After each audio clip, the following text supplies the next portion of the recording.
Allô tout le monde, bienvenue à un nouveau podcast de la table du hockey. Aujourd'hui, on va parler des joueurs autonomes dans la Ligue nationale. Je sais, on filme ça tard, mais c'est maintenant, c'est mieux vaut tard que jamais, hein, comme on dit. On va en parler, on va faire des analyses des signatures, des analyses des statistiques des joueurs. Il y a des joueurs qu'on trouve qui sont trop payés, il y en a qui sont pas assez payés. Donc on va parler de ça.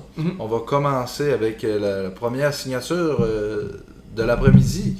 Une des premières signatures que je ne me trompe pas, ce qu'il y a eu le 1er juillet, c'est Keith Kincaid, les Canadiens. Je savais qu'il allait signer un gardien numéro 2 pour jouer avec Price. Moi, je pense que Kincaid, ça peut être un gardien qui va, excusez-moi le terme, chauffer le cul à Carey Price, qui va être un excellent gardien de but. Price, selon moi, va jouer 50 matchs et lui, peut-être 32. Il est capable d'être un premier gardien.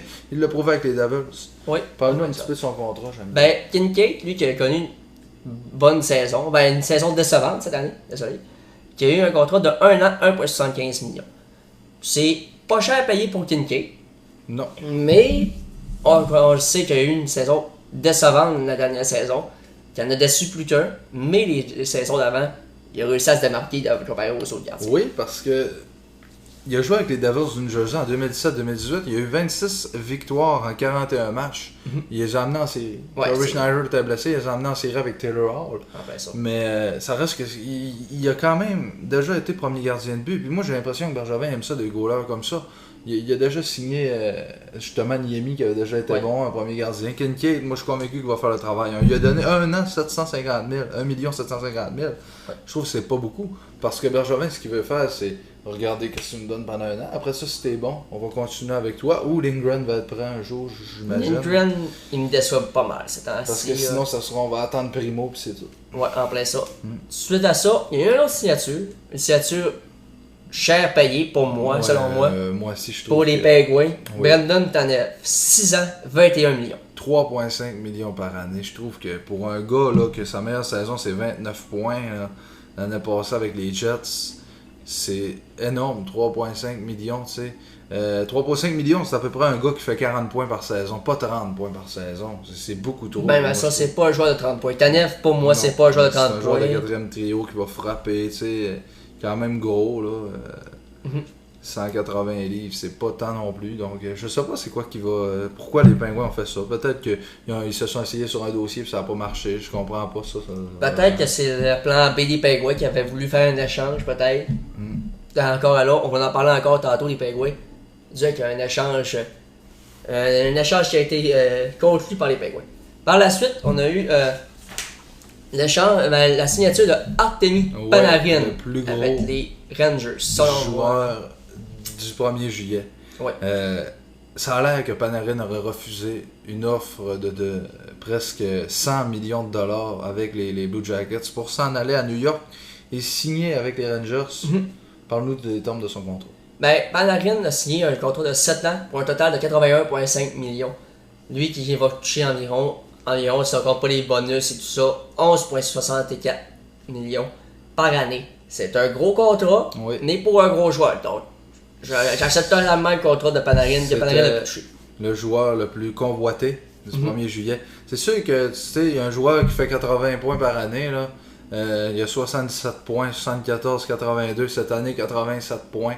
L'année prochaine, probablement encore 90 points avec les Rangers. Les Rangers, que pour moi, c'était un processus de reconstruction. Ouais, moi aussi. Là, ils arrivent avec Capo, Kako et Panarin. Donc, leur premier trio, Panarin, Zibanejad et Kako. Ils ont ça pendant 7 ans, là, Panarin. Puis l'autre, Kako, 3 ans, 925 000 par année. Puis Zibanejad. Ça va être une bonne équipe. Les Rangers, là, c'est une équipe que j'aime.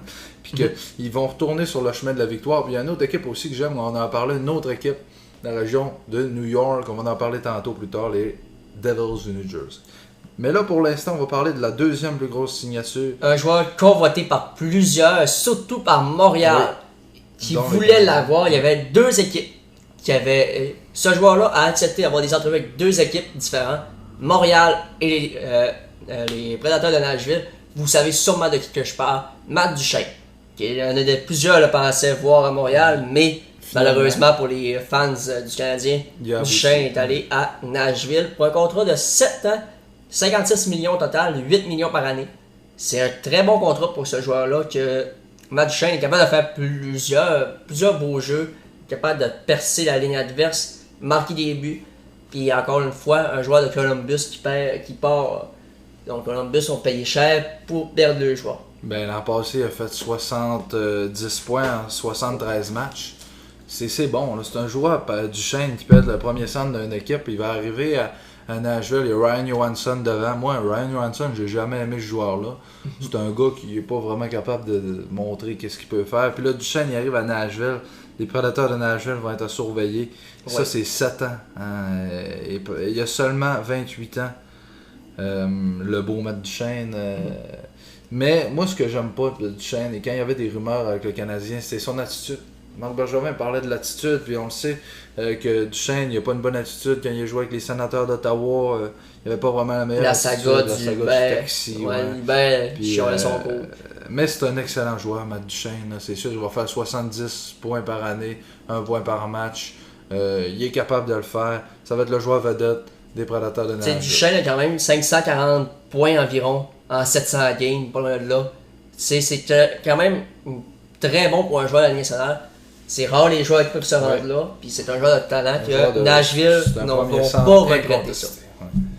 Donc, les autres signatures, un qui signifie peut-être le départ de Louis Domingue de Tampa Bay, c'est Curtis McElhinney, ou désolé si je prononce mal son nom, pour un contrat total de 2 ans, 2,6 millions. C'est pas cher à payer, mais encore une fois, il va peut-être signifier le départ de Louis Domingue, qui avait très bien fait lors de son séjour à Tampa Bay. Qu'est-ce que tu penses de la signature? Ben moi, je regarde justement les stats de McElhinney, je me dis, qu'est-ce qui arrive? Pourquoi un gardien de 36 ans a des stats comme ça? C'est 20 victoires en 33 matchs pour lui, il a gardé en série, il a aidé les Hurricanes à se rendre là. Comment tu peux arriver à 36 ans, puis avoir des statistiques comme ça? C'est pas à cause de son âge. C'est juste que c'est un gardien qui n'a jamais rien prouvé. Ça a tout été un deuxième gardien de but. Il a joué beaucoup de saisons dans la Ligue nationale. Puis il arrive, puis il fait une belle saison comme ça. Tant mieux pour lui. Écoute, on a 2 ans, 1,3 par année. C'est un très bon contrat. Il va seconder Vasilevski. Il va jouer 20 matchs par année. Puis encore là, est-ce que la lutte à Tampa Bay dans les gardiens, c'est sûr que Vasilevski est là, sûr à 100%. Mais est-ce que la lutte Domingue et McElhinney va être encore là, parce que si Domingue n'est pas échangé... C'est drôle là, ce que je vais te dire, là, mais moi je pense que ça va être 3 gardiens. Okay. 3 gardiens? Tu vas me dire comment on fait ça. Moi je pense que Vasilevski peut gauler 50 matchs. Après ça, son calcul, mettons 15 matchs. 15 matchs Domingue, 15 matchs McElhinney. Mais c'est sûr que 15 matchs c'est pas beaucoup, mais Domingue n'ira pas dans la Ligue américaine, il va se faire réclamer. C'est sûr qu'il va se faire réclamer s'il est envoyé là. Donc, l'autre signature, une signature de contrat pour le Canadien. Ou plus pour le Rocket de Laval. Ouais, mais là, je vais mettre quelque chose au clair. Tu sais, quand on voit ça sur Facebook, moi, là, souvent, je vois du monde qui dit « Ah, mais pourquoi? Non, Bergevin. » Écoute, ça en prend des joueurs pour le Rocket. Ça en prend des joueurs qui vont être des vedettes dans la Ligue américaine. Le Rocket a de la difficulté, ça fait 2-3 ans, même plus que ça encore avec ses ils ont fait une série en 5 ans, je crois. 6 ans, ouais, 5-6 ans. Puis, là, on arrive avec Riley Barber, que l'an passé a fait 60 points en 64 matchs dans la Ligue américaine. C'est excellent. Très Il va arriver à Laval, il va être probablement le joueur... un des joueurs vedettes. Un des joueurs vedettes à Laval dans cette équipe-là. Mais à Montréal, s'il vient jouer, il va remplacer, mettons, sur le 3 ou 4e trio. Attendez-vous pas là, à ce que ce gars-là... Oui, il a 25 ans. Tu peux arriver, on le sait, 25 ans, tu le fais jouer dans la Ligue nationale. Il développe. C'est l'année de développement. Il débloque, bang, comme Marchessault, tu sais, par exemple. Mais ça n'arrivera pas. C'est pas supposé d'arriver, mais ça pourrait arriver, c'est imprévisible. On sait jamais. C'est ça qui arrive avec les joueurs autonomes. Tu signes un joueur, il peut te donner 20 fois plus que ce qu'il a donné à l'autre équipe, mais on ne sait jamais. Il a toujours juste joué 3 matchs dans la Ligue nationale avec les Capitals. Et il y a un contrat de 700 000. C'est très peu payé pour... C'est le contrat minimum que tu peux donner à un joueur. C'est très peu payé pour un joueur qui va énormément aider ton équipe de la Ligue américaine, qui va aider tes jeunes à se développer dans le calibre inférieur et peut-être même percer la formation du Canadien. Ouais. Donc, pour continuer, on va parler d'une signature des Devils du New Jersey, que je sais que toi, que tu aimes peut-être moins. Wayne Simmons, signé 1 an, 5 millions. 5 millions par année, je trouve que c'est... Pour un gars comme Wayne Simmons, c'est sûr que en regardant ses statistiques, tu te dis, il peut arriver à faire une saison de 60 points. Oui. L'an passé, il a fait 27 points avec les Flyers. Il a joué 17 matchs un petit peu avec les Prédateurs de Nashville. Il a fait 3 points. Donc, il a fait à peu près 30 points en 80 matchs. Là. Ouais. 30 points, c'est pas beaucoup. Un joueur de 5 millions par année, il faut que ça fasse à peu près 50-60 points. Mais Wayne Simmons a seulement 30 ans, donc il peut arriver, puis tu le mets avec Taylor Hall et Nico Hischier, puis il peut bien faire 60 points. Ben, tu le mets avec le beau Jack Hughes, la vedette. La nouvelle vedette du New Jersey, qui peut toujours aider un Wayne Simmons à redevenir le Wayne Simmons qu'il était. Je l'aime parce qu'il arrive dans le coin, il frappe, il est capable de jeter les gants. C'est un joueur qui... Un genre de Brandon Gallagher, mais en plus gros. Ouais, en plus gros. Il joue le même style que Gallagher. Puis je dirais que c'est un Wayne Simmons de même, on dit pas non à ça dans une équipe. Par la suite, Daniel Carr, qui a signé meilleur joueur de la Ligue américaine, mais là, pas en bas, c'est bon.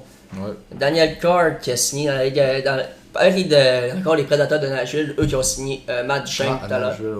Qui a signé un contrat de 1 an, 700 000 lui aussi, tout comme Riley Barber, désolé, Daniel Carr. Meilleur joueur de la Ligue américaine l'an passé, comme j'ai dit, 71 points en 52 parties, en plein ça. Lui, un joueur de la Ligue américaine. Peut-être que la Ligue nationale, c'est un peu haut pour lui, même si c'est déjà prouvé de très bonnes choses avec le Canadien. Ben, il peut remplacer sur un 3-4e trio. Pendant qu'un blessé il joue 20 matchs, il retourne dans la Ligue américaine. Moi, il va avoir passer au balotage. C'est pas un joueur qu'on va parler énormément, là, Daniel Carr, on s'entend. Oui, c'est un ancien du Canadien, je l'aimais quand il était à Montréal. Il a quand même 16 points en 38 matchs en 2017-2018 quand il a fallu qu'il remplace à Montréal. Mais c'est comme j'ai dit, ça va être un joueur de 3-4e trio, pas plus que ça. Ensuite, un Québécois de Montmagny, Samuel Blais. Signe un tout petit contrat pour ce qu'il a pu donner. 1 an, 85 millions. C'est une prolongation de contrat dans le fond, de 1 an. Mais Blais, écoute, il y a eu des bonnes séries. Si je me trompe pas, en plein ça, 3 points, mais tu sais, ça reste que c'est quand même un bon joueur de hockey, tu sais, qui frappe dans le coin. Puis vous l'avez vu, les Blues de Saint-Louis en finale, là, on n'a pas besoin de s'éterniser là-dessus énormément. Vous les avez vus.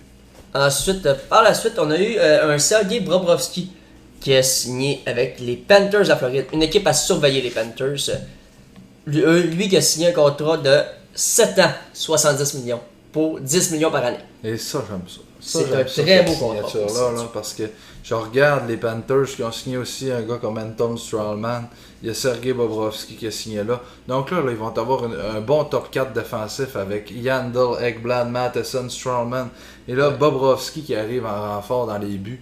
C'est une équipe qui n'a jamais eu. Montembeault aussi qui est là. Montembeault va probablement être premier gardien dans la Ligue américaine. Oui. Ils vont s'en trouver un deuxième. Il y avait Scott Darling qui était là, mais ils ont dû racheter son contrat. Là. Il avait été changé. J'ai pas vu ça, mais ça se peut très bien. Oui, Scott Darling contre James Reimer qui est parti en Caroline. Ils vont probablement racheter le contrat de Darling, peu importe. Mais en tout cas, là, on parle de Bobrovsky. Bobrovsky, on a-tu vraiment besoin de vous en parler? Vous le savez comment il est bon. Vous le savez qu'il a 37 victoires l'an passé. Il fait des arrêts qui sortent de n'importe où. Très bon gardien. C'est un contrat de 7 ans, ça, je pense. Il a 7 ans, ça veut dire qu'il va le contrat, quand il va terminer, Sergei va avoir 37 ans. C'est vieux un peu. Mais, écoutez, on a le jeune Knight. Luongo, lui, il a gaulé quoi, à 40 ans, puis il était bon. Puis c'est vrai, il y a le jeune Spencer Knight qui va être là d'après moi.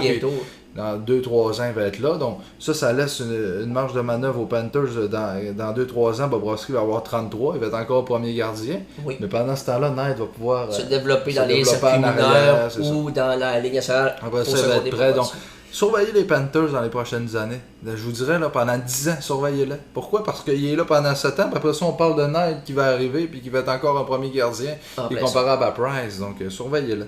Oui, ensuite, on a un gars qui gagnait 7 millions par année. On a enlevé 1-0 à son contrat. Jason Spezza, avec les Leafs de Toronto. Et lui qui est... juste ici, qui a les stats de... Il a même connu une bonne saison pour un Spezza qui gagnait 7 millions. C'est sûr que 7 millions, c'était peu payé. Mais Spezza, qui va gagner 700 000 par année, lui qui arrive de Dallas, il va à Toronto, qui a connu une saison de 27. Son équipe d'enfance, les Maple Leafs de Toronto. Il vient de Toronto, Jason Spezza. C'est un bon... à Toronto, il va jouer où, tu sais? Matthews, Tavares, Kerfoot, Spezza au centre, c'est la 4e. Il va aller là pour un bon 4e trio. Après ça, il va probablement prendre sa retraite. D'après moi, c'est un contrat pour dire j'ai joué avec mon équipe d'enfance, j'ai voulu jouer avec cette équipe-là depuis que je suis tout jeune. J'ai signé un contrat de salaire minimum, il prend une méchante drop de contrat de salaire, là. Mais d'après moi, c'est pour remplir un rêve d'enfance qu'il voulait jouer. 36 ans. Il commence à faire dur. Il est passé de 50 très points. bonne saison. Il a eu 90 points en 2005-2006. Mais là, ça fait 10 ans, là, 12 ans, 13 ans de ça. En plein ça. T'sais, il y a 2-3 ans, il y a eu une saison de 50 points. La saison d'avant, il y avait eu 63 points.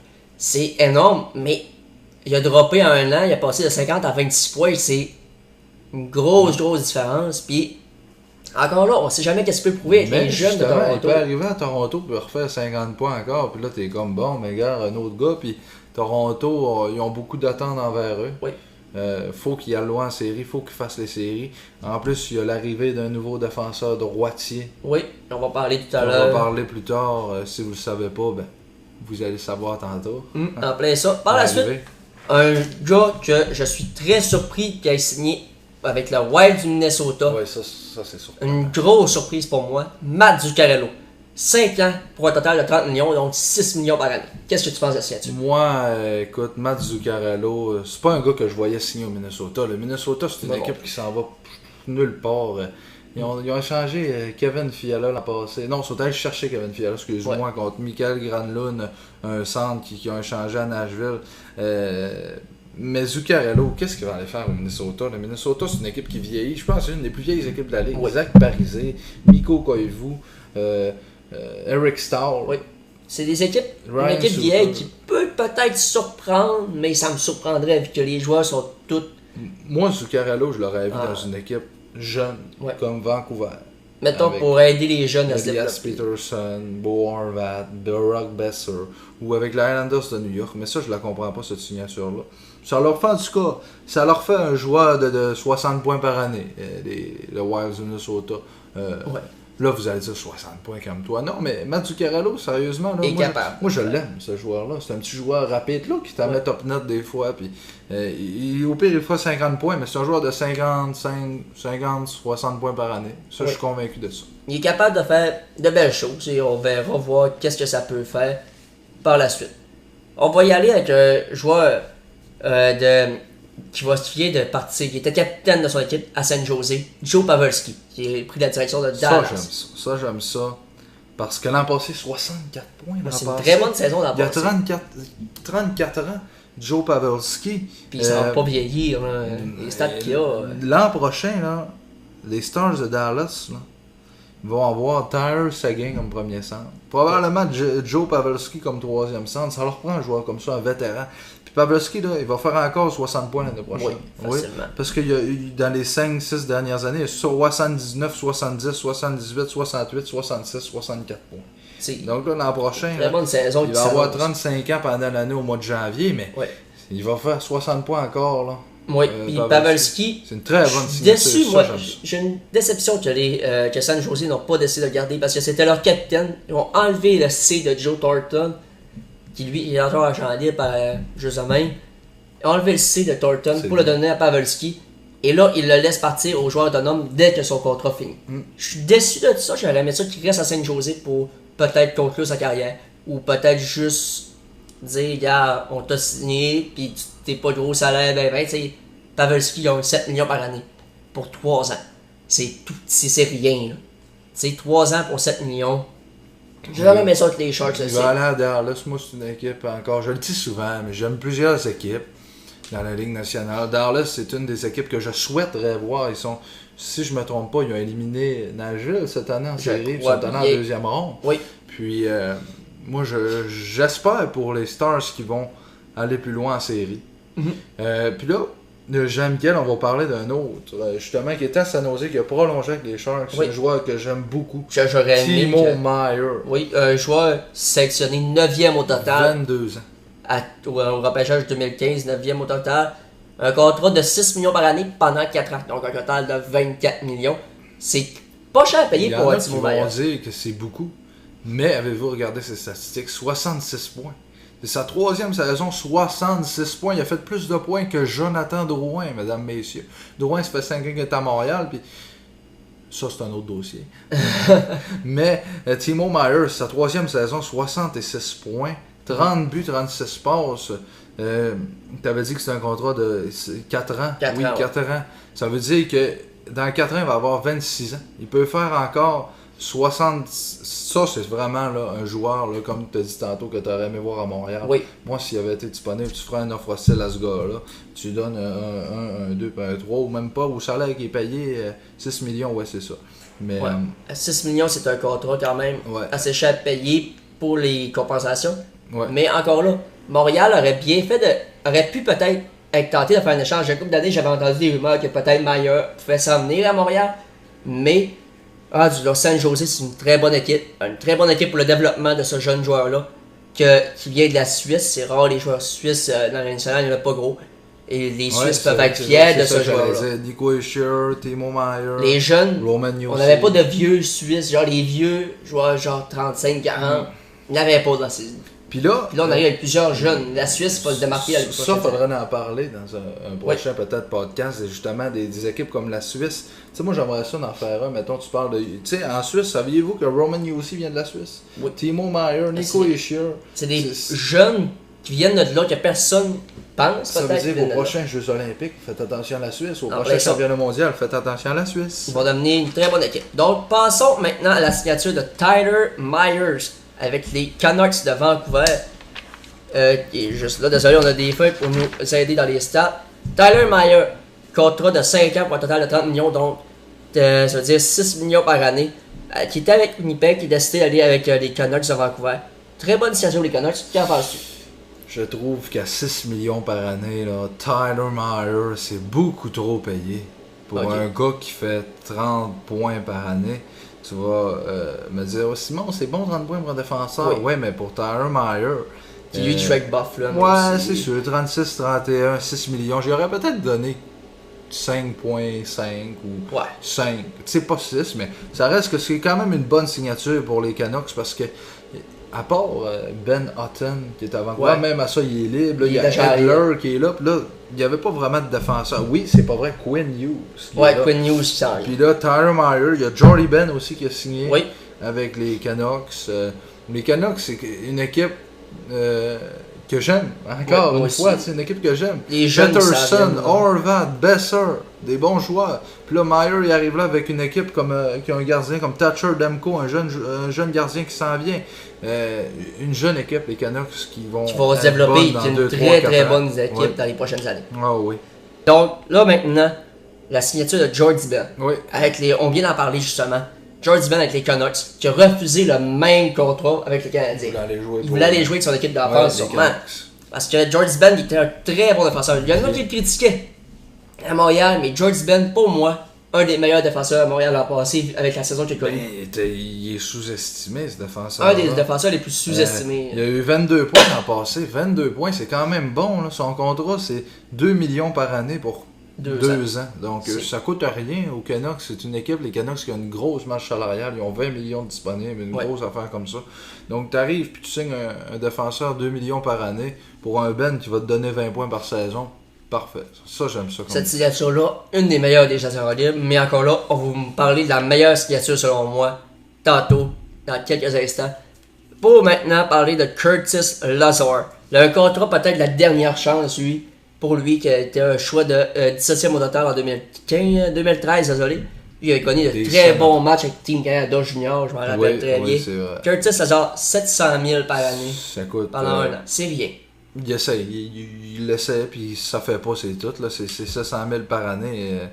Lazare, je comprends pas pourquoi ça n'a pas levé ce joueur-là. 76 points avec les All Kings Edmonton en 2013-2014 dans la WHL, 76 points, 41 buts, 35 passes. Puis en 2015-2016, il avait connu une saison de 20 points. C'est gros pour un jeune joueur. Là, les sénateurs pensaient à partir de ce moment-là que ça l'allait débloquer. L'année d'après, il a fait 1 point en 33 matchs. Il a été échangé ensuite à Calgary. C'est sûr que il y a souvent des joueurs comme ça, il y a 24 ans, tu arrives à Buffalo, bang, tu le fais jouer, il fait 50 points, il explose une saison. Ça peut arriver. Ça peut arriver très souvent, on voit ça souvent. Oui. Les joueurs qui explosent, un changement d'air, il arrive à Buffalo, fait 50 points, puis c'est un joueur à cette heure. Mais c'est pas une transaction qu'on va... non, mais tu sais, c'est pas une transaction, mais une signature qu'on va... Comme j'ai dit tantôt, c'est un contrat de la dernière chance pour la c'est ça, probablement. Après ça, il va partir, il va se trouver d'autres choses. Après ça, par la suite, un jeune... pas un jeune, désolé. Un vieux défenseur qu'on a pu parler, pas pu parler, mais qui a été dans une grosse équipe l'an passé, Tampa Bay. Vous savez sûrement de qui que je parle. Anton Ouais, Strandberg. on a parlé un petit peu tantôt, défenseur qui a signé avec les Panthers de la Floride pour 3 ans, 5,5 millions. Panthers à surveiller, là. Puis ça, j'aime ça, cette signature-là. Pourquoi? Parce que c'est 5,5, mais c'est pour 3 ans. Et il a 32 ans. Donc, il va avoir 35 ans à la fin de son contrat. C'est pas un contrat de 5 ans ou comme Carl Alsner que le Canadien a donné. Puis que... Ça, c'est un défenseur fiable. 17 points l'an passé. En 47 matchs, il s'est blessé. Il aurait probablement fait 40 points s'il n'avait pas été blessé. 40, je calcule vite dans ma tête, là, mais ça aurait peut-être à peu près fait 35 points en 82 matchs. Donc, c'est un défenseur numéro, pour moi, dans une bonne équipe comme la Floride. Oui, ça va être un défenseur numéro 4. Ouais, 4, 5, là, qui est 3 ou 4, ouais. Comme, je comparerais peut-être à Jeff Petrie, un petit peu beaucoup, pas un petit peu beaucoup moins offensif, sauf que c'est un défenseur fiable, qui fait le travail, puis c'est comme j'ai dit tantôt, ça va être Yandel avec Blad, probablement que lui va jouer avec Michael Matheson. C'est pas un défenseur qui va nuire à la formation. Non, ça va être un défenseur au contraire qui va l'aider, parce qu'il y a plus 12, plus 29, c'est un défenseur là, fiable, je n'ai parlé tantôt fiable, et la fiabilité c'est important pour une voiture, pour un joueur de hockey aussi. C'est la même chose. Donc, par la suite, un joueur que j'aurais aimé à Montréal, de ma part, plusieurs qui disaient non, faut pas l'avoir à Montréal. Mais pour moi, j'aurais bien aimé l'avoir à Montréal. J'ai essayé Corey Perry, qui a signé avec les Stars de Dallas, 1 an, 1.5. C'est rien donné pour Perry. Non. Même s'il a connu une mauvaise saison l'an passé, 49 points. Ça sert à quoi? Montréal aurait pu dire, ok, je t'offre un contrat, 1.5. L'année passée, c'est 10. 10 points, désolé, mais il y a 2 ans. Match. Hey, c'est... Moi, je comprends. Blessé, je comprends pas pourquoi les Ducks ont fait ça. Il a joué seulement 31 matchs. C'est ça, c'est tout. Il a eu 10 points. Il s'est blessé, c'est pas de sa faute. L'année d'avant, il a eu 49 points, 53. Il va arriver à Dallas, là, je suis convaincu de check bien ça. Là. Il va faire 50 points cette année. Ça serait le fun. Il va jouer avec Pavelski, il va faire 50 points. Puis, oui. Ça va être une très bonne équipe encore Dallas. Je comprends pas. Oui, ok, peut-être qu'il gagnait 8,5 millions avant, mais ça reste que je comprends pas ce move-là des Ducks. C'est en plus un contrat pas cher à payer. 1,5 million. Pourquoi on n'a pas pu l'essayer? Peut-être qu'il voulait pas Montréal. Ça, si c'est ça, ok. Mais on sait jamais, tu sais. Un joueur de même, j'aurais aimé l'avoir. Plusieurs disaient non, faut pas l'avoir, mais ça c'est mon avis. Puis j'accepte l'avis de tout le monde. Donc, pour l'instant, allons parler du gardien. Un ancien prospect du Canadien qui a signé seulement un club école. Pas l'équipe, mais le club école du Lightning, le Trans de Syracuse, c'est Zach Fucale qui est allé signer là-bas pendant 1 an. Ça, là, c'est un autre. Un boss. Écoute, un choix de 2e ronde, le 36e au total en 2013 du Canadien. Ça, là, on voyait énormément de potentiel dans ce gardien-là. On était comme ça va être le 2e gardien derrière Price dans 2-3 ans. Puis ce 2-3 ans-là, c'était en 2016. On pensait que là, il serait 2e du tout. Je sais pas ce qui est arrivé. En 2016, il a gaulé dans la East Coast quasiment. Je sais pas ce qui est arrivé de son côté à lui. Il a joué avec le club école des Golden Knights l'an passé, le Wolves de Chicago. Ensuite, il a joué avec le Fort Wayne Comets, les Comets de Fort Wayne dans le East Coast. Il a joué pour le Bees de Brampton avant. Mais je suis fou qu'elle est. C'est peut-être aussi la grosse équipe qu'il avait devant lui, Dwayne McKinnon. Ça l'a sûrement aidé. Ouais, mais, avec Ferg aussi, qu'on va parler plus tard. Il a joué pour les Remparts aussi, puis je pense qu'il a gagné la Coupe Memorial. Et là aussi, il y avait une grosse équipe devant lui. Mais ça reste qu'il était bon junior, mais t'arrives là, puis c'est peut-être pour ça aussi, comme tu dis, il y avait une grosse équipe en avant de lui, donc c'était facile de faire des arènes, une bonne défense. Donc, les recruteurs l'ont comme coté trop haut au repêchage. C'est un gardien qu'on voyait avec un énorme potentiel. Et par la suite, on passe à la signature du Canadien. Encore une fois, du monde qui critique sur les médias sociaux. Pourquoi critiquer une signature qui pourrait aider le Rocket? Phil Varone, je suis pas sûr. Varone, c'est ça. Quelque chose du genre. C'est une signature pour le Rocket. Oui, mais pourquoi chialer là-dessus? Comme tu dis, il y a des gens qui chialent. Hein? Mais c'est quoi l'affaire de Bergevin qui fait rien?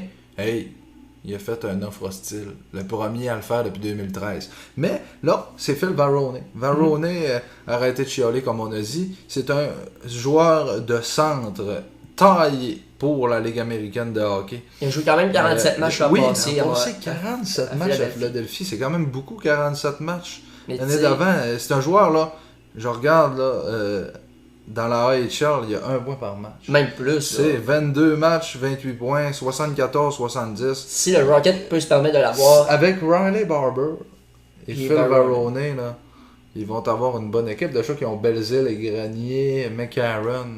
McCarron qui n'est pas encore signé d'ailleurs. Ouais. Puis on va voir le déroulement plus tard. Ensuite, passons à une autre signature du Canadien de Montréal. Ben Sherratt. Sherratt, un bon défenseur. Que certains, j'ai vu des commentaires qui disaient peut-être le prochain Osner. Je suis pas prêt à dire ça. Non. Je suis pas prêt à dire ça, moi. Mais un contrat de 3 ans, 10,5 millions total, donc 3,5 environ par année. C'est un très bon contrat pour Sherratt. Karl Osner, là, c'était 5 ans, 4,6 par année. Ça. Puis ça, là, c'est un défenseur, là, écoutez, là, plus fiable que Karl Osner. Ce défenseur-là, il a 28 ans. Karl Osner, il avait pas mal la même âge, sauf que c'est pas pareil. Il est plus gros que Osner. Moi, là, je le compare beaucoup, là. J'aime ça le comparer à Alexis Yamelin. Okay. Un gars qui frappe, puis c'est un gars qui est capable de... Il est fiable aussi, là, plus 6, plus 16, plus 2. C'est comme un défenseur comme Anton Strawman. Il fait son travail, puis tu le mets avec un Jeff Petrie, Petrie va monter à l'attaque, puis Chariot va s'occuper d'en arrière, va plaquer des gars, va redonner la rondelle aux attaquants. C'est un gars qui va faire son travail pendant 3 ans, 3,5 millions. J'ai rien à dire là-dessus, c'est une bonne signature. Il va aider la défensive canadienne. Ça va stabiliser la défensive un petit peu à gauche, puis garde, c'est bien correct, une belle signature du Canadien, très content de ça. Pour moi, c'est un joueur, tu sais, moyen. C'est pas une vedette, c'est pas un pas bon joueur non plus. C'est comme j'ai dit, c'est un défenseur top 4. Il a 28 ans. Comme il peut arriver et exploser, faire 40 points, on sait jamais, tout est possible. Hein? Mais... Donc, là, on a un Alexander Kerfoot, que j'ai oublié de parler tout à l'heure.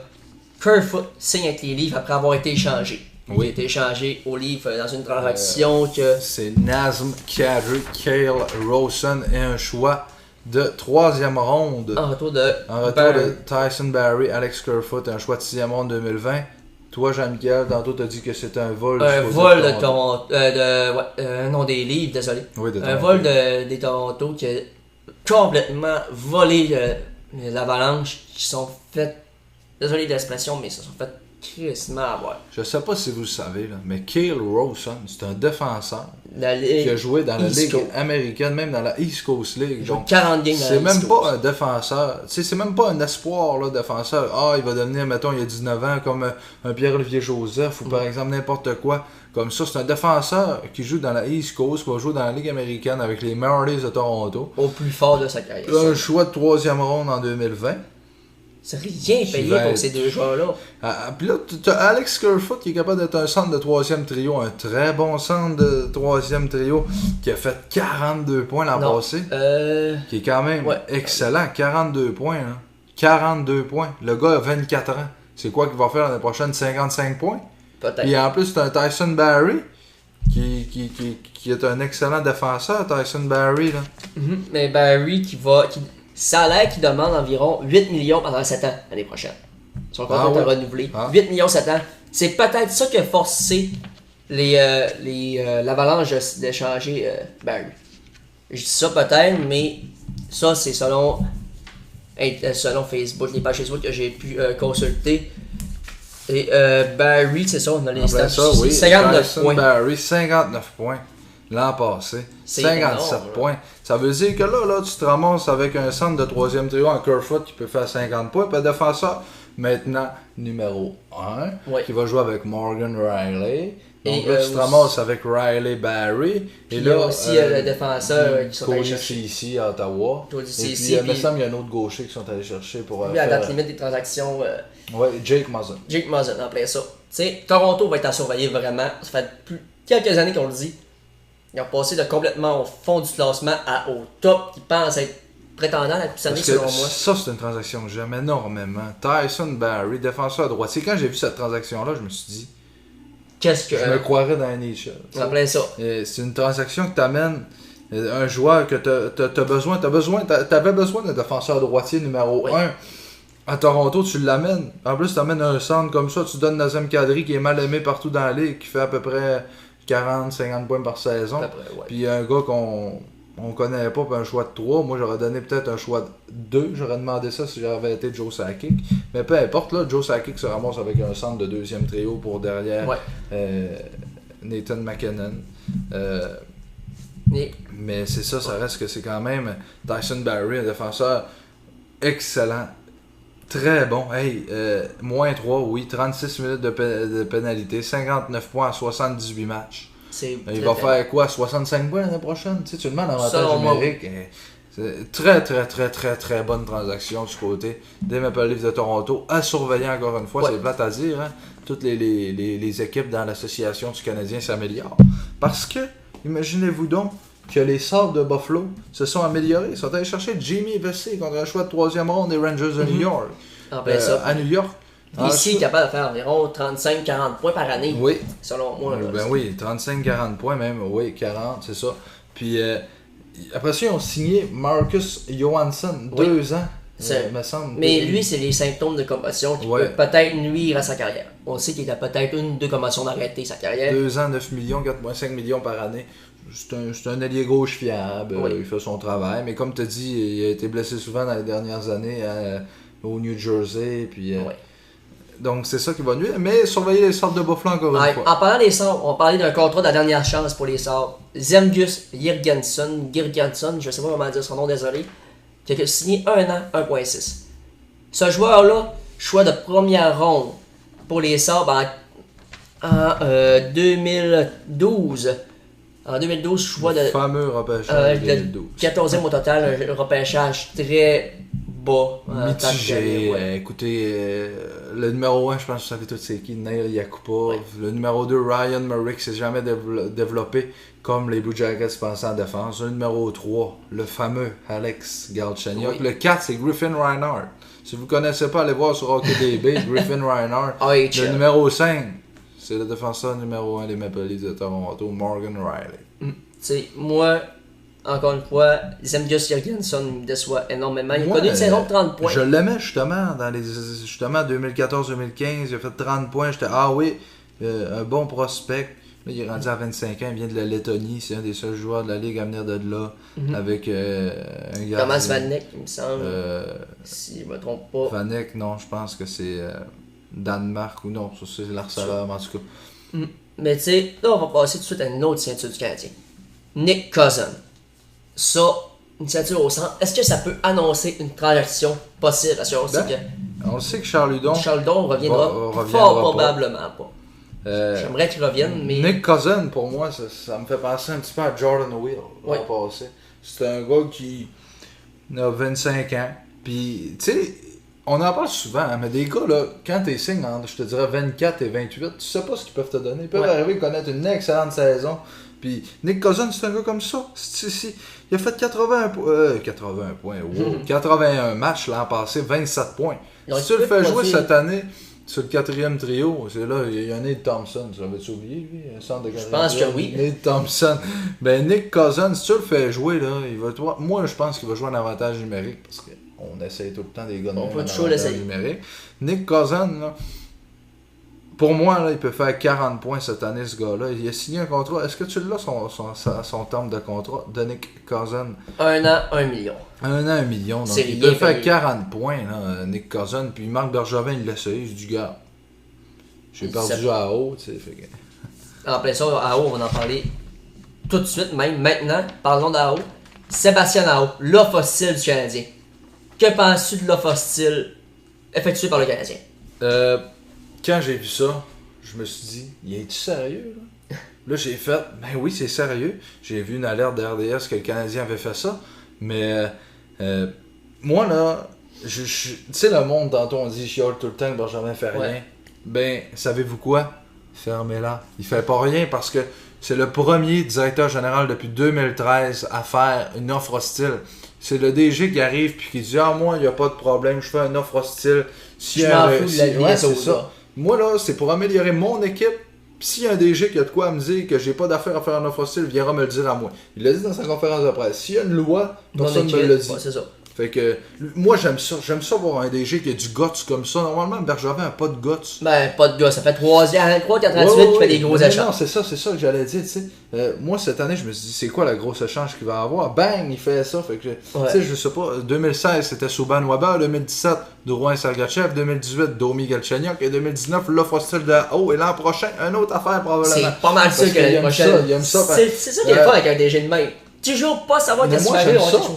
Tu sais, les partisans disent il fait rien. Ah ouais, Non. regardez ce qu'il a fait, il fait pas rien. Juste que des fois, il signe des gars comme Cousin, Varone puis Barber, puis on se dit ah, mais c'est des gars de 4e trio. C'est pas des non, gars, c'est des gars pour jouer à Laval, pour aider pour les l'aider. jeunes, pour aider le club école. Dis-toi qu'un jeune comme, mettons, disons que Cofield viendrait l'année prochaine. Ça, je dis, c'est sûr que ça n'arrivera pas selon moi. Mais admettons que Cofield vienne l'année prochaine et joue à Laval.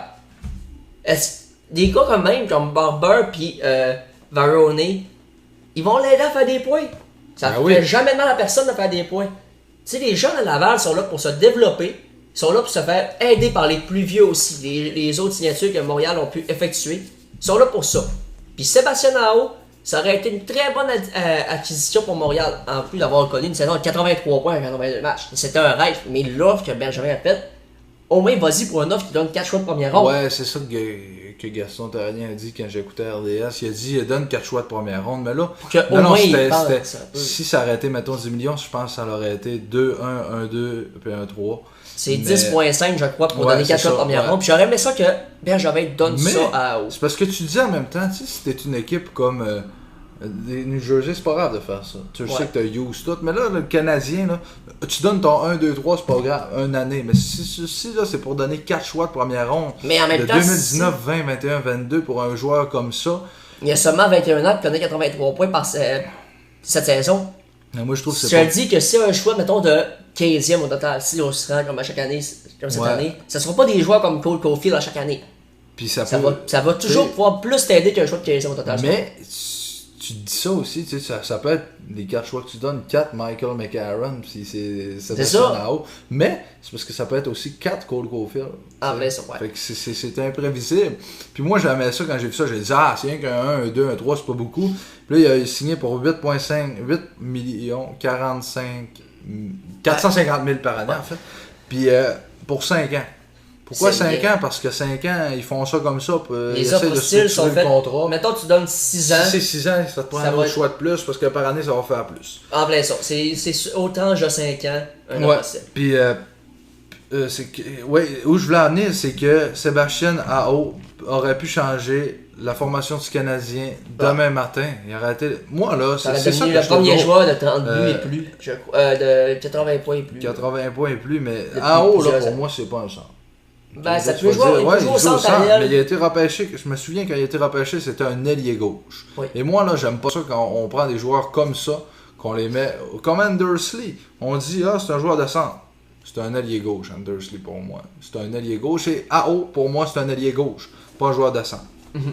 Donc, passons tout de suite à l'aubaine du marché des joueurs autonomes, des joueurs autonomes avec compensation. Kevin Labanc. Labanc qui touche 1 an, 1 million. Un aubaine 56 points. C'est rien payé, 1 million. 82 matchs, 1 million. Excuse-moi, mais l'agent de Labanc a fait... Qu'est-ce qu'il a fait? Il aurait pu aller toucher plus, selon moi. Ouais, mais peut-être que Labanc s'est dit, je vais prendre ça. Ça va peut-être un contrat de transition. Il y a 24 ans. Il dit, je vais prendre un an, je vais lui montrer ce que je suis capable de faire. 65 points. Il va arriver l'année prochaine, il va signer un contrat de 5 millions pour 10 ans. Sûrement. Mais tu sais, Labanc, c'est l'aubaine du marché. Puis je pense à 1 million. Le Canadien aurait pu lui donner 1 million, puis une offre hostile à Labanc. Ça aurait rien demandé. Ça aurait rien coûté dans les choix. Ouais. Puis excuse-moi, mais Saint-José l'aurait sûrement magasiné. Mais on est peut-être un petit peu éparpillé, mais on va parler de l'échange de Monsieur Andrew Shaw. Oui. Le Canadien très bon échange a reçu. Moi, là, quand j'ai vu ça, j'ai dit, mais c'est quoi qui se passe? Est-ce que c'est parce que le DG des Blackhawks, c'est Amick Bergevin, et tu vas te donner un 2 pour Shaw? Shaw, là, je vais vous le dire, là, ça vaut un choix de 3 ou 4 ou 5 ou 6 ou 7. On a reçu un 2, un 3, un 7. Un 2 en 2020, un 7 en 2020, un 3 en 2021. Moi, au début, je pensais que le 2, c'était pas vrai, que ça allait juste être... que c'était un 3 menterie, ouais. Mais Shaw a quand même connu une saison de presque 50 points. En seulement 63 games. 47 points en 63 games, c'est une très bonne saison. Mais pendant que Shaw est à sa plus haute valeur, on peut pas se permettre de garder puis de dire l'année prochaine, il est à une convention d'arrêter sa carrière. Ce gars-là est toujours blessé en ayant des conventions cérébrales. Donc, encore une fois, une bonne transaction de notre DG Marc Bergevin, il connaît des très bons moments. Il l'a échangé au bon moment. Oui. Il a reçu un choix de deuxième ronde en 2020. L'année prochaine, c'est le repêchage à Montréal. Deuxième ronde.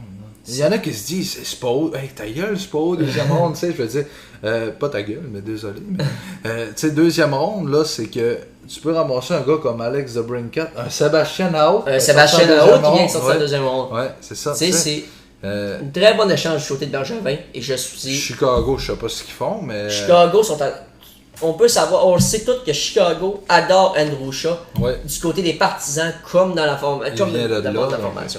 Donc, maintenant, parlons de la signature de Anders Lee, que Montréal était dans la course aussi. Selon des informations que j'ai eues et que plusieurs personnes ont eues, les deux équipes dans la course auraient été Montréal et les Islanders de New York. Et c'est finalement les Islanders. Moi, je pense que Montréal s'est retiré.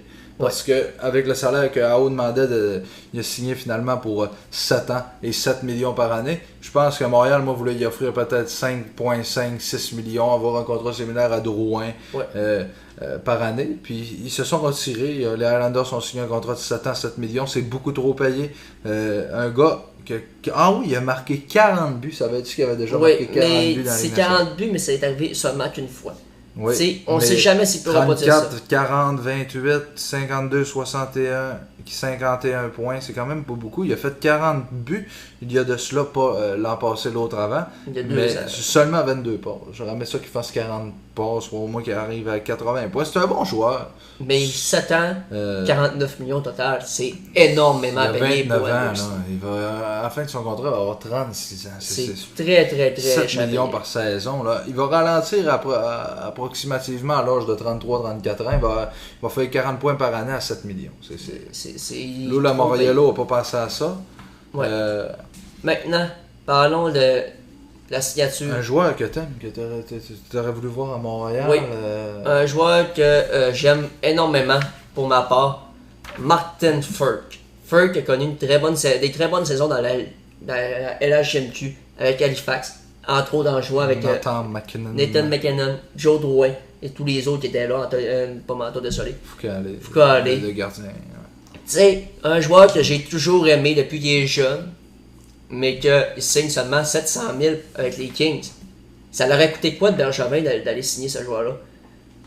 Selon toi, aurait-tu pu aider le Canadien?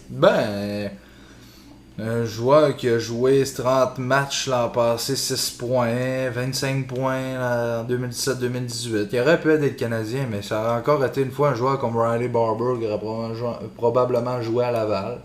Peut-être.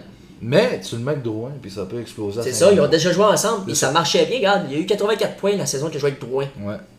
C'est énorme, 84 points dans la LHMQ. Tu sais, ça peut toujours faire exploser. Donc, maintenant, passons à la signature d'un gardien qui a gagné un trophée du joueur. Je ne me rappelle plus quel trophée qu'il a gagné. Mais je pense que c'est si tu veux parler de Robin Lehner, c'est le trophée Vezina. Gardien, si je me trompe pas. Je suis pas sûr, mais en tout cas, Robin Lehner signe un contrat de 1 an, 5 millions avec les Blackhawks de Chicago. Ça, j'aime ça parce que Lehner, c'est un gardien de but. Tu sais, tantôt on parlait, les gars, je comprends pas pourquoi ils ont signé un contrat comme ça. Puis c'est des joueurs qui ralentissent. Lui, c'est le contraire. On dirait que plus il vieillit, plus il est bon, Lehner. Ouais. Il a joué pour Ottawa, là. Puis il jouait pas. Il était pas vraiment bon. Après ça, il est parti à Buffalo. Il s'est cherché un petit peu. Mais là, il a commencé quand même à être bon à Buffalo. Il est arrivé avec les Islanders. Ils ont donné leur première chance. Il a été bon. Mais c'est à Buffalo, il y a eu 26 victoires. L'an passé, il y a eu 13 victoires avec les Islanders. Avec les Islanders, il a quand même connu une bonne saison. Oui, très bonne. Il y a eu 46 matchs, 25 victoires. Donc, oui, c'est beau. Ok, c'était les défaites que je regardais. Désolé. C'est 25 victoires avec les Islanders de New York. En série, c'est lui qui a gardé les buts aussi. Il a été très bon, Robin Lehner. Là, il va arriver à Chicago avec Corey Crawford. Il va probablement se battre pour le poste de gardien numéro 1 avec. Il a 27 ans. Il a signé un contrat de 1 an seulement. Donc, ils vont regarder ce qu'il est capable de faire avec l'an prochain avec Chicago. Ils vont regarder s'il est capable d'être le gardien numéro 1. Ils vont le signer pour 4-5 ans. Mettons 5 millions par année. Puis après ça, le temps que Crawford joue peut-être 2-3 saisons avant de s'arrêter. On sait que Crawford a beaucoup de problèmes de commotion cérébrale. Il est sur la fin aussi. Là, oui, Crawford il commence à ralentir, mais tu sais, il est capable de produire énormément encore. C'est juste qu'il commence un peu à ralentir. Mais on sait jamais que ça va être un duo exceptionnel à Chicago. Et les partisans de Chicago sont très chanceux de l'avoir. Passons maintenant à un gardien qui va prendre la place de Robin Lehner, qui avec était les Islanders. Ça, un contrat Simon Varlamov. C'est beaucoup trop. Mais moi, j'aime ça. J'aime ça. Varlamov, j'aime ça. Il a joué pour les Capitals. Oui, il a joué pour les Capitals, c'est vrai. J'avais regardé, il a joué pour le Colorado au moins les 8 dernières années. Mais Varlamov, là, j'aime ça, un joueur comme ça. Tu sais, il est sous-estimé, c'est un gardien de but. Il est plus bon, Varlamov, il a 31 ans. Mais Varlamov, qui a 4 ans, il va finir à 35 ans son contrat. Après ça, c'est un bon contrat de Lula Moriello. Oui. Ça, c'est un contrat là, qui arrive à 35 ans, le gardien de but. Là. Tu vas l'avoir pour 31, 32, 33, 34. Puis, ouais, c'est ça, c'est 4 ans. Fait que il va arriver à 35 ans, son contrat va être terminé. Il va te donner des bonnes saisons d'à peu près 25-30 victoires par saison. Ouais, l'autre, c'est Thomas Greiss. Donc, Greiss est capable de garder les buts aussi. Donc, une autre bonne signature de ce côté-là. Par la suite, Peter Mrazek. Que moi, je suis 50-50. Je l'aime de temps en temps parce que, tu sais, il connaît quelques bonnes séquences. Par la suite, il déçoit tout le monde. Peter Mrazek, 2 ans, 3,130 000. C'est beaucoup trop. Là. Oui. Pour un gardien de but, là, oui, il a connu des bonnes séries, mais vous rappelez-vous de Mike Condon? Il était si bon, hein? Ouais, il était Andrew Hammond avec les Sénateurs, il était si bon. Il est arrivé l'année d'après, ils sont plus capables de garder les buts. Mike Condon, il est rendu où à cette heure? On le sait plus. Je pense qu'il est rendu à Ottawa.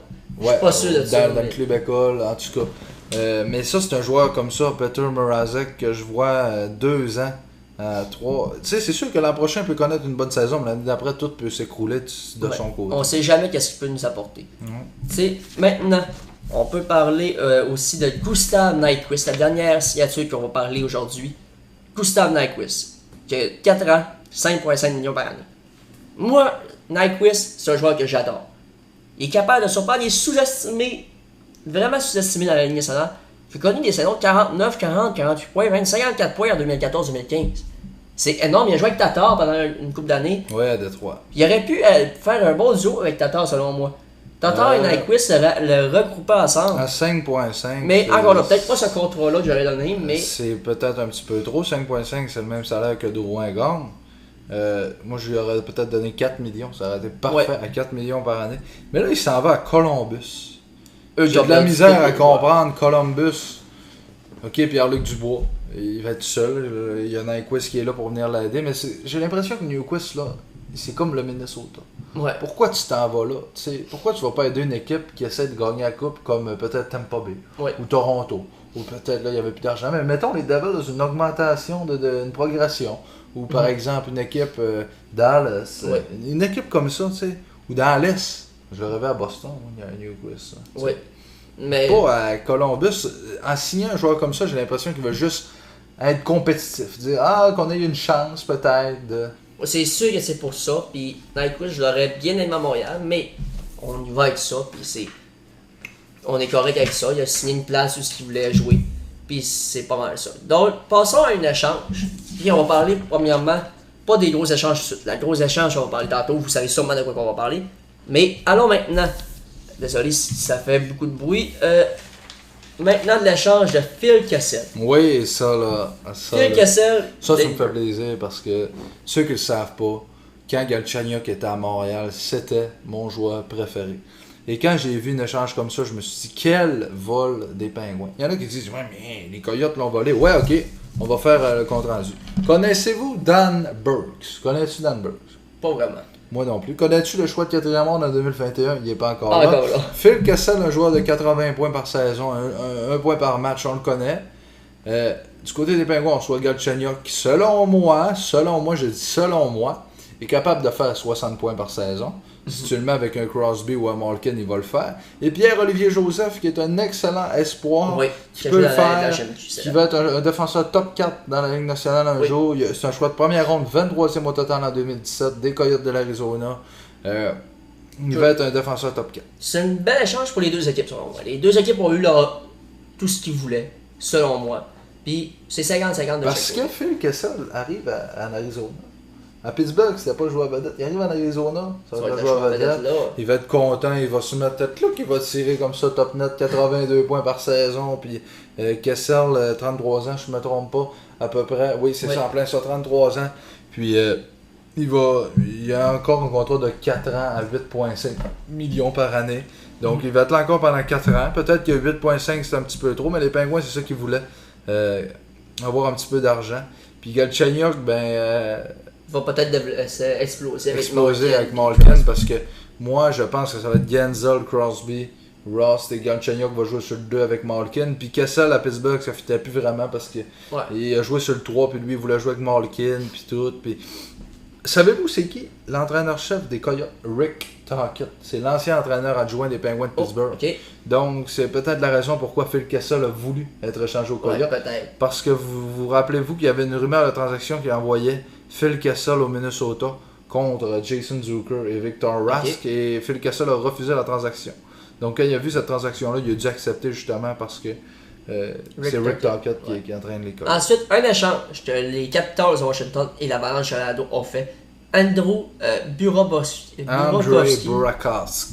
Qui ont un choix de 2e, 3e et les droits de négociation sur Scott Kosmachuk. Qu'est-ce que tu penses de l'échange? Ça, j'aime ça parce que Burakovsky, c'est un jeune de 22 ans qui était à renégocier son contrat. Je crois qu'il a signé avec l'Avalanche. L'Avalanche, on sait qu'à part Landeskog, McKinnon et Rantanen, ils n'ont pas grand-chose. Là, tu arrives avec un Burakovsky en cadri qu'on a parlé tantôt. Donc là, Burakovsky cadri, ça te fait de la profondeur de plus. Burakovsky, c'est un joueur qui a déçu à Washington. C'est un joueur qui a un choix de première ronde, qui était supposé de faire 50 points par année. Il en a fait 30, 40. Il peut arriver là, exploser, bang. Mais c'est un bon échange du côté des deux équipes. Il n'y a pas de gagnant et il n'y a pas de perdant. Non, c'est ça. Donc, passons à la grosse échange. Non, on va attendre, on va vous faire patienter. Une autre grosse échange du côté de la Caroline et des Maple Leafs. Patrick Marleau qui va en Caroline, qui a été plus tard juste après racheté. Quand tu as un choix de premier en 2020. Je me demande pourquoi tu donnes un choix de première ronde optienne. Ok, oui. Les Leafs ont obtenu un choix de premier, un 6 et un 7 contre Patrick Marleau. Pourquoi donner ça et le racheter par la suite? Je la comprends pas. C'est un vol carrément de Toronto. Un choix de première ronde, Donc, je comprends pas trop l'échange pour la Caroline. Parce que la Caroline n'a rien, puis ils ont perdu un choix de 1, 6 et 7. Pourquoi faire ça? Ça va être une question de poser au DG de Caroline. Déjà, c'est fou avec l'offre hostile de AO. Tu donnes un premier en 2020, puis tu sais que ton équipe, elle va probablement pas faire les séries. Ou peut-être que oui, mais là, peut-être pas non plus. Donc, peut-être qu'ils vont être dans la loterie, puis gagner un choix, puis bang bang, un bon choix qui s'en va à Toronto. Je comprends pas. Je comprends pas vraiment. Mais passons à la dernière chose qu'on va parler avec vous, ou peut-être pas, je vais peut-être parler d'autres choses un peu après, mais la grosse échange de l'été. Piqué Subban, rééchangé, et se prend la direction des Devils du New Jersey. Et ça, là, ceux qui le savent pas, ma troisième équipe préférée, c'est les Devils du New Jersey. Les Devils, là, cet été, là, on va regarder ce qu'ils ont fait. Jack Hughes. Oui. Piqué Subban. Avec un Jack Hughes, c'est un centre numéro 1 de franchise. C'est un centre numéro 1 comparable à Austin Matthews qui va faire 80 points par année dans ses meilleures saisons, 90-100 points. Puis là, t'arrives la journée avant le repêchage, ou non, c'était le samedi. La deuxième journée du repêchage. Piqué Subban. Donc là, tu te ramasses avec un défenseur numéro 1 dans ton équipe, en Piqué Subban.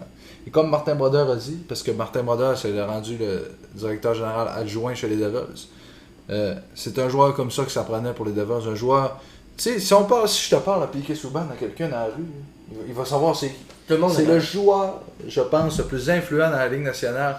Probablement, il est flamboyant. Lui et Crosby, c'est probablement les deux joueurs les plus connus dans la Ligue. Et là, Piqué Subban, pour la franchise des Devils, qui est peu connue, ou qui est peu... les Devils sont pas bons, nanana. Pas vrai. Regardez bien les Devils en 3 ans, c'est la Coupe Stanley, je suis convaincu. En plus, contre Steven Santini, Jérémy Davis, 2 choix de deuxième. Et 2 choix de deuxième. C'est rien payé. C'est pas énormément. Là. Steven Santini, qui a jamais fait ses preuves, il va probablement défenseur top... top 4 au gros match. Là. Ouais, mais à Nashville, là, ils ont Yossi Ellis. Et comme Dante Fabro, un bon défenseur. Il va jouer 6e à Nashville. C'est sûrement pour faire la place à Fabro que les sauver de l'argent aussi. Puis les Devils, ils ont l'argent pour le payer. Donc, c'est une très bonne transaction pour les Devils. Les Nashville, tout ce qu'ils voulaient, eux autres, c'est recevoir le plus possible. Mais, ok, parlons de la dernière chose que je veux parler avec toi. Les joueurs autonomes qui n'ont pas encore signé. Jake Gardiner, Joe Thornton, Patrick Marleau. On va parler de ces Patrick Marleau, je pense qu'il va retourner à San Jose. Je parle de ça, mais juste pour conclure puis finir ça relax. Où vont signer ces joueurs-là? Jake Gardiner, Patrick Marleau. Gardiner, selon moi, ça va être long avant qu'il y ait une offre de contrat. Ouais, vu que c'est dans le contrat. Quand il va. Tu sais, là, c'est 6 millions, 6-7 millions. Non, il était à 7, je pense qu'il est rendu à 6.5, 6. Quand il va descendre, je te dirais, en bas de 5, il y a une équipe qui va arriver, il va négocier. Ça peut être n'importe quel, mais moi, je pense que ça va être une équipe comme Arizona. Ok. Peut-être les Ducks d'Anaheim ou une équipe de l'Ouest. Ok. Minnesota.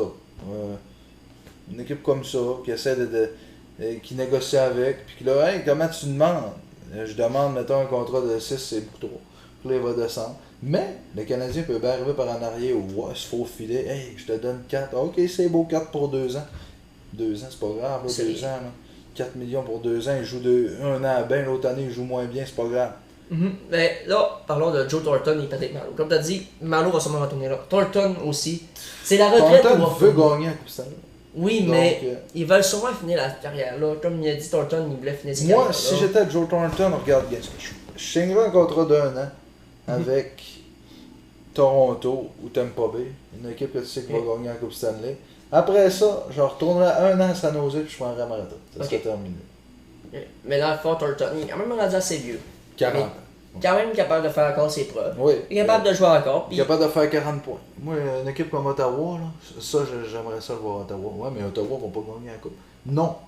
Sauf que c'est une équipe extrêmement jeune. Tu amènes un vétéran comme lui dans le vestiaire. Ouais. Là, il va montrer la bonne voie aux jeunes à prendre. Puis dire, regarde, c'est comme ça qu'on fait ça, pas comme ça. Ou ça, se fait de cette manière-là, pas de cette manière-là. Puis c'est un excellent vétéran.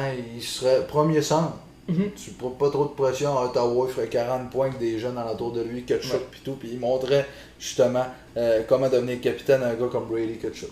Ouais, en plein ça, puis c'est des signatures qui vont arriver dans quelques semaines, quelques mois. Ouais, c'est ça. Ces gars-là, là, je vais juste mettre de quoi au clair, c'est ceux qui vont être signés avant la saison. Oui. Souvent, il y a des mais ils vont signer, oui, ils vont signer avant la saison. Rappelez-vous, William Nylander a signé au mois de décembre. Il n'y a pas de stress. C'est sûr, mais comme je peux vous dire, on va continuer là-dessus. Si vous avez des choses à nous dire, écrivez-nous en commentaire, écrivez-nous sur Facebook, notre page Facebook La Table du Hockey, notre chaîne YouTube La Table du Hockey, encore une fois. Prochain sujet, c'est pas encore décidé, mais je vous dis qu'on a sûrement d'autres entrevues qui vont venir bientôt. Je vous dis rien d'autre, on va sûrement avoir d'autres entrevues. On va faire plus de choses possibles. Parlez-nous de ce que, dites-nous qu'est-ce que vous voulez qu'on parle, qu'est-ce que vous voulez faire, quel sujet, peu importe la ligue. La East Coast, la Ligue nord-américaine, la Ligue américaine, la Ligue nationale, la LHMQ, OHL, WHL, NCA, n'importe quoi. Parlez-nous du sujet que vous voulez qu'on parle. Donnez-nous des idées de vidéos. On va les faire avec vous. Ça va nous faire un grand plaisir. Puis on vous remercie d'avoir écouté le podcast. Merci d'avoir écouté. Sur ce, on se laisse sur ces mots de la fin de Jean-Michel. Merci à toi. Merci à toi, Simon. On va aller profiter du beau temps. Donc, merci à vous. Bonne soirée. Salut, gang.